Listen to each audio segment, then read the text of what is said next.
National ടോക്സിൻ്റെ അടുത്ത വീഡിയോയിലേക്ക് സ്വാഗതം. ഇന്നിപ്പോൾ ഒരു വടക്കൻ വീരകഥ ഫെബ്രുവരി 7 റിലീസ് ചെയ്യുന്ന കാര്യം അതുകൊണ്ട് ഉറപ്പിച്ചു കഴിഞ്ഞിരിക്കുന്നു. അപ്പോൾ ഒരു വടക്കൻ വീരകഥയെ സംബന്ധിച്ച് നമുക്ക് പറയാനാണെങ്കിൽ അതിൻ്റെ ഒരു പ്രത്യേകത എന്താണെന്ന് വെച്ചാൽ ഒരു മമ്മൂക്കയുടെ പേരിൽ ഒരു ഫാൻസ് അസോസിയേഷനും കൂടെ ഉണ്ടായ ഈ വടക്കൻ വീരകഥയുടെ റിലീസ് സമയത്താണ്. ഇത് 1989 ഫെബ്രുവരി 14. അത് തന്നെയാണ് ആ സിനിമയെക്കുറിച്ചുള്ള ഏറ്റവും വലിയൊരു ഓർമ്മ. പിന്നെ നമ്മൾ സിനിമയിലേക്ക് വരുമ്പോൾ നമുക്കറിയാം ചന്തുവിനെ തന്നെ MT വാസുദേവൻ നായരുടെ കാഴ്ചപ്പാടിൽ അദ്ദേഹം അവതരിപ്പിച്ച ചന്തുവാണ് മമ്മൂക്ക എന്ന് പറയുന്നത്. മമ്മൂക്കയുടെ ചന്തുവും സുരേഷ് ഗോപിയുടെ ആരോമൽ ചേവൂരും അതുപോലെ ഓരോരുത്തരുടെയും ക്യാപ്റ്റൻ രാജുവിൻ്റെ അരിങ്ങോടരും മാധവിയുടെ ഉണ്ണിയാർച്ചയും ഇതൊന്നും നമുക്ക് ഒരിക്കലും മറക്കാൻ പറ്റാത്ത രീതിയിൽ അതിഗംഭീരമായിട്ടുള്ള ഒരു സിനിമയാണ്. കാര്യം 89 വടക്കൻ വീരകഥ റിലീസ് ചെയ്ത സമയത്ത് ശരിക്കും ആദ്യം ഈ സിനിമ കണ്ടിട്ട് വരുന്ന പ്രേക്ഷകർ, അതായത് സിനിമ കാണാത്ത പ്രേക്ഷകരോട് ഈ സിനിമയ്ക്കകത്ത് ചന്തു മമ്മൂക്കയാണെന്ന് പറയുമ്പോൾ സ്വാഭാവികമായിട്ടും ഈ സിനിമ കണ്ടിട്ട് വരുന്ന ആൾക്കാരോടെ കാണാൻ നിൽക്കുന്ന ആൾക്കാർ അന്വേഷിക്കുന്നത് ഇതിനകത്ത് ആരോമൽ ചേവൂര് മമ്മൂക്കയാണോ എന്നാണ്. കാര്യം ഈ സിനിമ എങ്ങനെയാണ് എടുത്തതെന്നോ, ഇതിനകത്ത് ചന്തുവാണ് നായകനെന്നോ, ചന്തുവിനെ എങ്ങനെയാണ് അവതരിപ്പിച്ചിരിക്കുന്നതെന്നോ, ആരോമൽ ചേവൂരെ ഇതിനകത്ത് മറ്റൊരു രീതിയിലാണ് അവതരിപ്പിച്ചിരിക്കുന്നതെന്നോ ഒന്നും അറിയാത്ത പ്രേക്ഷകൻ. കാര്യം അത്തരത്തിലുള്ളൊരു പ്രേക്ഷകരുടെ കൂട്ടത്തിലായിരുന്നു ഞാനും ഈ സിനിമ കാണുന്ന സമയത്ത്. ഞാനും ഇത് കണ്ടിട്ട് വരുന്ന ആൾക്കാരെടുത്ത്, കാര്യം ഞാൻ ശരിക്കും 2ാമത്തെ 3ാമത്തെ ദിവസമാണ് ഈ സിനിമ കാണുന്നത്.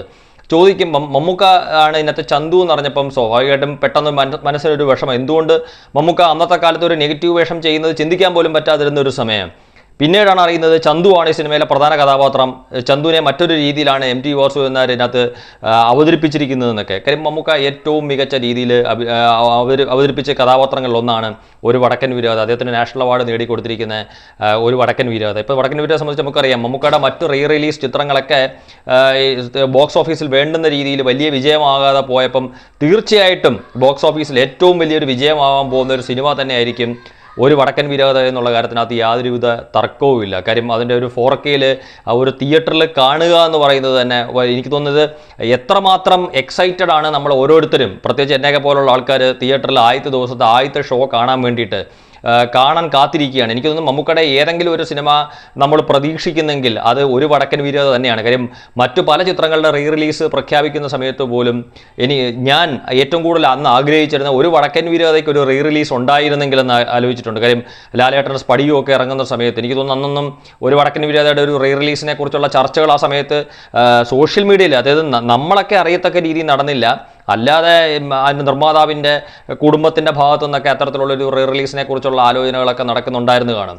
അപ്പോൾ ഏതായാലും അദ്ദേഹം ഒരിക്കലും അതിൻ്റെ ഒരു താല്പര്യം പങ്കിട്ടിട്ടുണ്ട്. കാര്യം അതിൻ്റെ ഒരു റിലീസ് ഉണ്ടാവുന്നതിനെക്കുറിച്ചൊരു വടക്കൻ വീരകഥയ്ക്ക് എങ്ങനെ നോക്കിയാലും ഞാൻ പറയുന്ന കണക്ക്. കാര്യം ഇതുവരെ എനിക്ക് തോന്നുന്നു ഇപ്പോൾ ദേവദൂത് ഏറ്റവും കൂടുതൽ റിലീസിൽ ഏറ്റവും കൂടുതൽ കളക്ഷൻ നേടിയിട്ടുള്ളത് എനിക്ക് തോന്നുന്നു ഒരു പക്ഷേ ദേവദൂതനായിരിക്കും. കാര്യം അതിൻ്റെയൊക്കെ കളക്ഷനെ മറികടക്കുന്ന കണക്ക് ഏതെങ്കിലും ഒരു റിലീസ് ചിത്രത്തിന് ഒരു വലിയ രീതിയിലൊക്കെ ഒരു ബോക്സ് ഓഫീസിൽ ഒരു വലിയ പ്രകടനം കാഴ്ചവെക്കാൻ സാധിക്കുമെങ്കിൽ അത് ഒരു വടക്കൻ വീരകഥയ്ക്ക് തന്നെയായിരിക്കും. കാര്യം ഇതിനകത്ത് വാൾപ്പയറ്റാണെങ്കിൽ ഇപ്പോൾ മമ്മൂക്കയും സുരേഷ് ചേട്ടനും തമ്മിലുള്ള അത് ഒരു പ്രദർശന രീതി എന്നുള്ള നാടുവാഴികളെ ഇരുത്തിക്കൊണ്ടുള്ള ഒരു വാൾപ്പയറ്റും, അതുപോലെ മാധവിയുടെ മുന്നിൽ വെച്ച് മമ്മൂക്കയും സുരേഷ് ചേട്ടനും തമ്മിലുള്ള വാൾപ്പയറ്റും, പ്രത്യേകിച്ച് ഒരു ക്ലൈമാക്സിനോട് അടുക്കുമ്പം ഉള്ള ഒരു വാൾപ്പയറ്റും, അരിങ്ങോടരുടെ വീട്ടിൽ വെച്ച് മമ്മൂക്ക നടത്തുന്ന ഒരു വാൾപ്പയറ്റും, പ്രത്യേകിച്ച് ഇതിൻ്റെ ഒരു ക്ലൈമാക്സിൽ ചന്തു എന്ന മമ്മൂക്ക ആരോമൽ ഉണ്ണിയോടും കണ്ണപ്പൻ ഉണ്ണിയോടും, അതായത് സഞ്ജയ് മിത്രയോടും റഷീദിനോടും മമ്മൂക്ക പൊരുതുന്ന അതിൻ്റെ ഒരു ക്ലൈമാക്സും അതിനു മുമ്പുള്ള അദ്ദേഹത്തിൻ്റെ സംഭാഷണങ്ങളും, കാര്യം ചന്തു പലരോടും തോറ്റിട്ടുണ്ടെന്നുള്ള അത്തരത്തിലുള്ള കാര്യങ്ങൾ,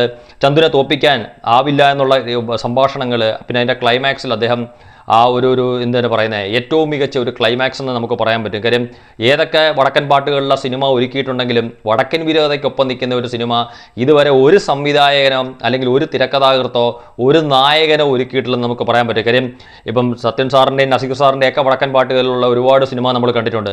ശിവാജി ഗണേശൻ തച്ചോളിയോധനായിട്ട് അഭിനയിച്ചിട്ടുള്ള സിനിമ വരെ നമ്മൾ കണ്ടിട്ടുണ്ട്. എനിക്ക് തോന്നുന്നു ഏതോ ഒരു വടക്കൻ പാട്ടുകളിലുള്ള സിനിമയ്ക്കകത്ത് തച്ചോളിയോധനൻ്റെ വേഷം മലയാളത്തിൽ അവതരിപ്പിച്ചത് ശിവാജി ഗണേശൻ സാറാണ്.